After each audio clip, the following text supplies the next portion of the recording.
سیمای دوشنبه معاصر واقعا زیبا و دقت جلب کننده گردیده است. بنیاد باغ‌های و فراغتی، گلگشت‌های زیبا و گلپوش سیمای شهر را باز هم دیدنی نموده است. جان و دلی مایی دوشنبه بردیده صفایی دوشنبه، جان و دلی مایی دوشنبه بردیده صفایی دوشنبه.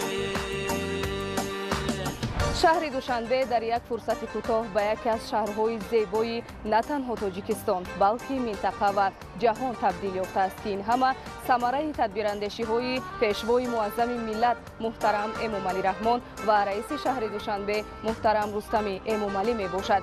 گلگشت‌های زیبا و منقش دوشنبه دقت هر بیننده را به خود جلب می سازد.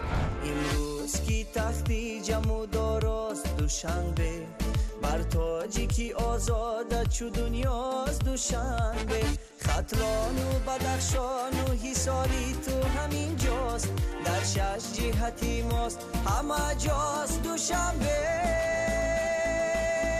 توجه سیاحان را پیش از همه انشاءات خوشتر و زمانوی و گلگشت‌های رنگارنگ دوشنبه به خود جلب می‌سازد. بخصوص مرکز شهر که همه ساله با صنعت بلند و طرح خاصی ملی در اطراف آن گلگشت‌های زیبا بنیاد می‌گردد و تماشاگاه مهمانان داخل و خارج تبدیل یافته است.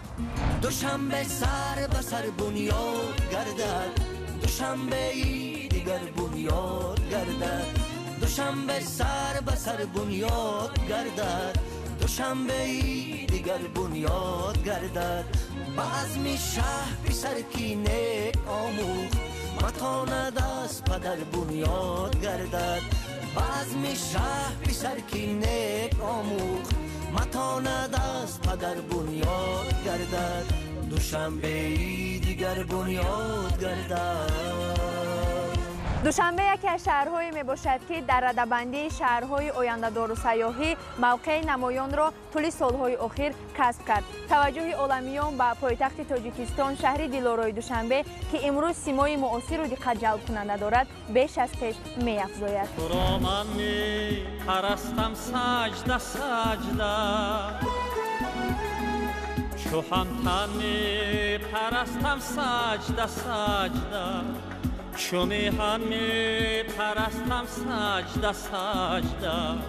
الا شهری جوانی شهری جانی، الا شهری جوانی.